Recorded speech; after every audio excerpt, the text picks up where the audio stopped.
raised in small town Almont, Ken Tong is a graduate of the Royal Military College of Canada and has worked in the military, in high-tech, and retail fields. He is currently a consultant working for the Department of National Defense.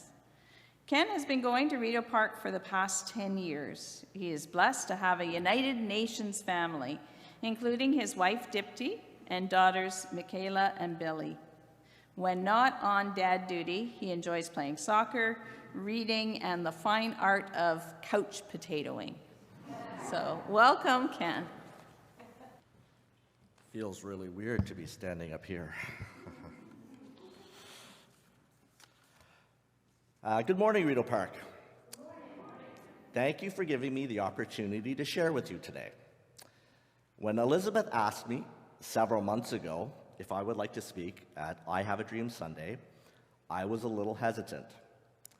Since there have been so many great speakers in years past, and they also left some really big shoes to fill. I did not want to disappoint or bore anyone. So I guess that's the people pleaser in me, and maybe a little bit of insecurity.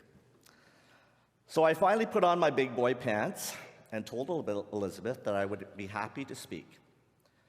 She told me to limit my talk to no more than 45 minutes.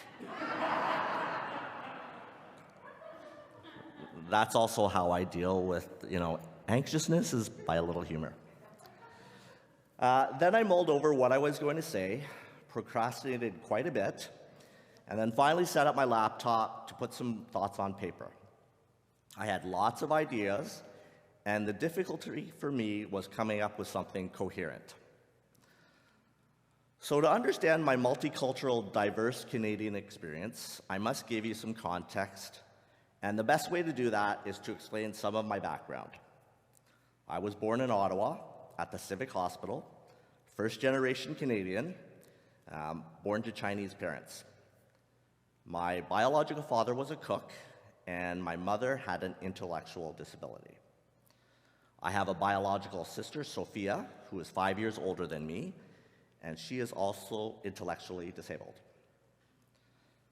My maternal Chinese family used to own the now defunct Golden Dragon restaurant on Rideau Street.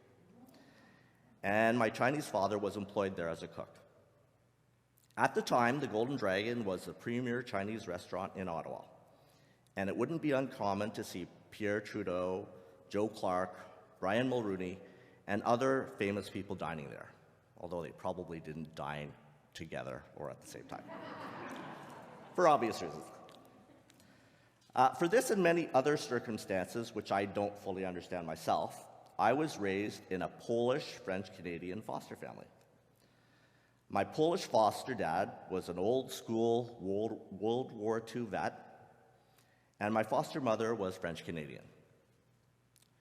From that family, I had 2 older brothers and an older sister. My brother John and sister Frances have passed away, but I am still close to my brother Michael.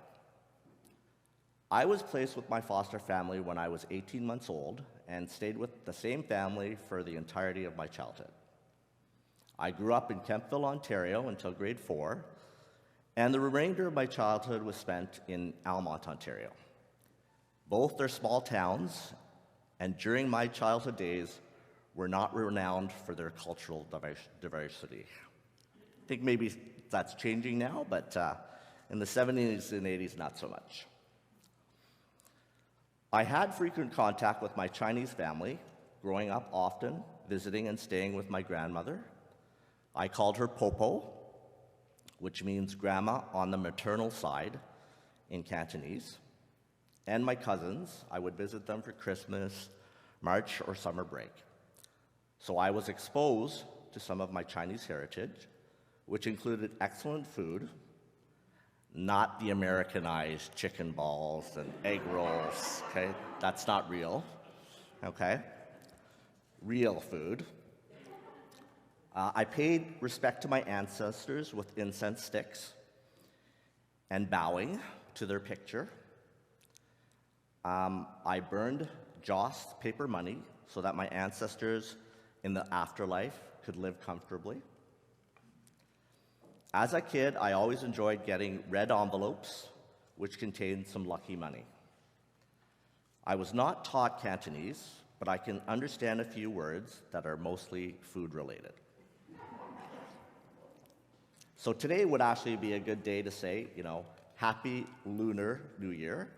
And in the old days, it used to be called Chinese New Year, but that wasn't an inclusive term because many more cultures than just the Chinese celebrate the Lunar New Year. For the most part, though, my upbringing was in the Polish, French, Canadian, Roman Catholic tradition. That's coming.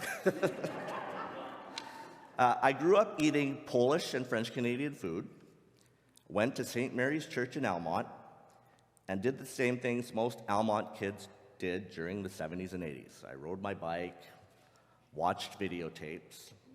Videotapes for those younger people that might be watching. I'll have to explain that to you later. In most ways, I am Chinese in biology and name only. This is often referred to as born here, often spoken with a not so subtle hint of derision by older Chinese people. Another more visual term that could be used to describe me is banana, which stands for yellow on the outside, white on the inside. That's a term that's, I don't quite understand because I don't see my skin as being yellow. But anyway, it used to be something that was quite common. I previously mentioned that I don't speak Cantonese, and my understanding of Polish is equal to my Cantonese. I can say a few words in Polish associated with eating. I speak English and French.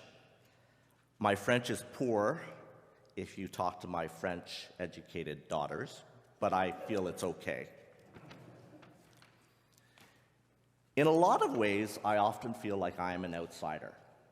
I have one foot in my Asian heritage because of my anatomy and my name, and another foot in my Caucasian upbringing, but in a lot of ways, I don't feel like I belong in either. Just let that sink in for a second. When I got older, my familial diversity further increased when I met and married my Indian-born Punjabi wife, Dipti. Through her and her family, I have been exposed to some Punjabi traditions and to some elements of the Sikh faith. So one thing I've always loved about Indian celebrations is that everyone dances. You can be 2 and barely walking, but you dance. Or you can be 80, requiring someone to get you up and go to the dance floor, but you still dance. And everyone dances. And I think that's quite beautiful. So one of the beauties of the Sikh faith is their belief that a life in service to others is a life well and truly lived. So that's something that I've learned through that family. So this is exemplified in their temples, where food is given to anyone wanting to eat.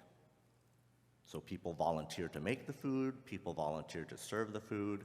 Anyone that comes to the temple can have a free meal. Anyone. You don't have to go to temple to get a free meal. I'm meaning attend the service, but it is through my Indian family that I gained an openly gay family member.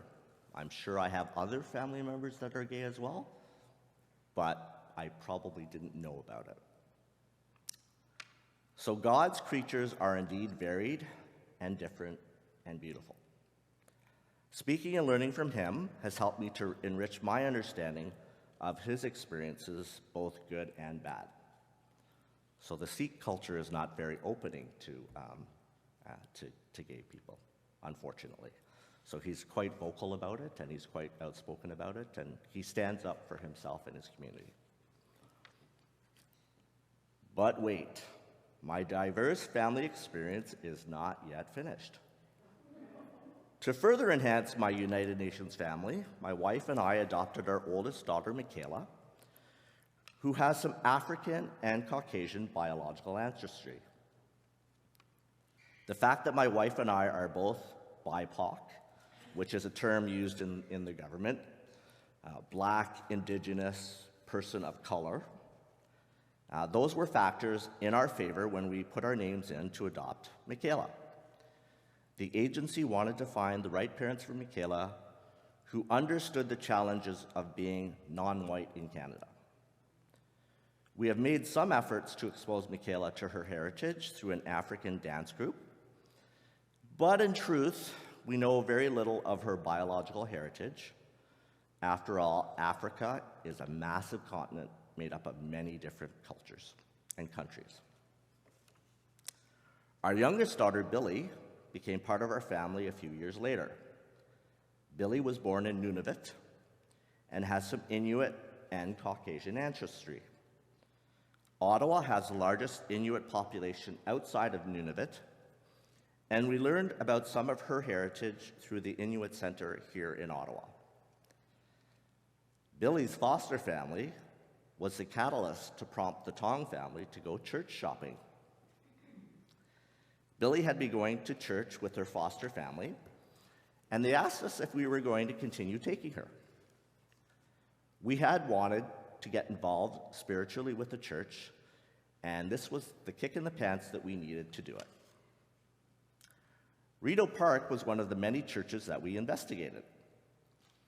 I was happy to go along with my wife's research, as it was essential that she be comfortable with the choice given her non-Christian Sikh upbringing. We knew that it was not going to be a Sikh temple, since we did not want to teach our daughters Punjabi. And that's all they do in the temple. It's all in Punjabi, so it's quite a different experience. And I was adamant that it not be a Roman Catholic church because of their views on female in church ministerial leadership positions, as well as their views of people of different sexual orientations.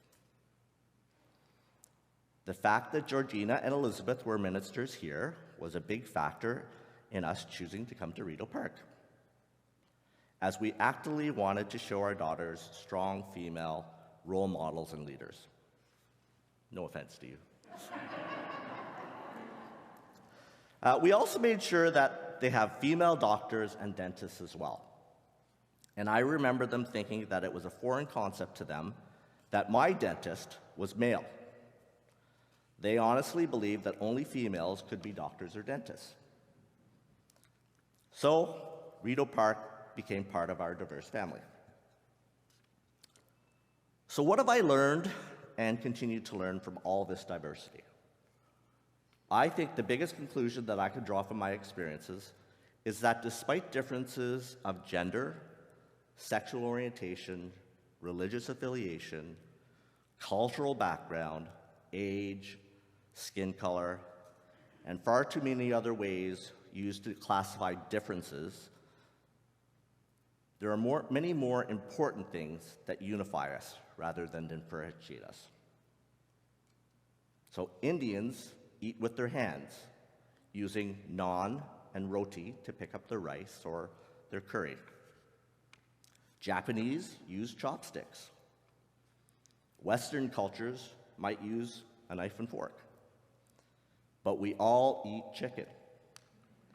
It may be tandoori chicken, butter, teriyaki, or roasted chicken, but is chicken all the same? Sorry to you vegetarians out there, chicken is delicious. Sikh, Muslim, or Christian, we all share the belief that kindness and charity should be shown to those less fortunate. When a loved one dies, we all want to honor their memory and grieve, albeit in different ways and traditions, but we all grieve nonetheless. Personally, I have learned that in most of my unpleasant experiences, i.e. name-calling, bullying, or harassment, it still exists in Canada. Don't kid yourself. I've learned that it wasn't about me or my skin color. It was often the harasser's issues or circumstances or their upbringing. One example I know of, or I can tell you about, is one childhood bully that I had probably until about grade 6 or 7. He stopped treating me differently once he became a teammate on my soccer team. And he realized I wasn't any different than him. I also learned that he had a very difficult home situation and that he was emulating his experience at home. So a lot of it is about understanding. Another thing I've learned is everyone loves and wants the best for their children. Whether Indian, Chinese, Polish, Sikh, or Christian, we all hug and kiss our children the same way, laugh when they giggle, and get annoyed when they talk back. Billy, Michaela, that's for you. Every group has their own biases, prejudice, misconceptions. This is not exclusive to one group. I have a nephew who was baptized twice because my Roman Catholic father could not accept that his grandson was baptized in another church. A Chinese restaurant owner did not want my cousin and I to park in her parking lot because she thought my cousin was Vietnamese. Supposedly, he had a Vietnamese haircut. I explained to her that, no, we were in fact Chinese, and she said, oh, it's okay, you can park there, which to this day I'm still kind of baffled as to that situation. So it's not exclusive to any one group. If you would permit me to provide some advice to those of you in the majority, and that is understanding and kindness. It goes a long way. Not just kindness and understanding to the marginalized. Kindness comes naturally to Rito Parkers. But kindness and understanding to yourself. If you make a mistake in how you address someone, or in the terminology you may use to be kind, be kind to yourself, because terminology evolves, and sometimes it is hard to keep up. Understanding where your bias, prejudice, or misunderstanding may come from, try and learn from it, take the time, and be open to new thoughts and ideas. So in conclusion, not quite 45 minutes, but that's okay. My dream would be that I Have a Dream Sunday will someday become a remembrance of how things were in, as my daughters would say, the olden days, and a tribute to how far humanity had come in embracing people that may be different, and that difference is something to be cherished and not feared. Thank you, Rito Park, for your time and attention, and for being part of my diverse family.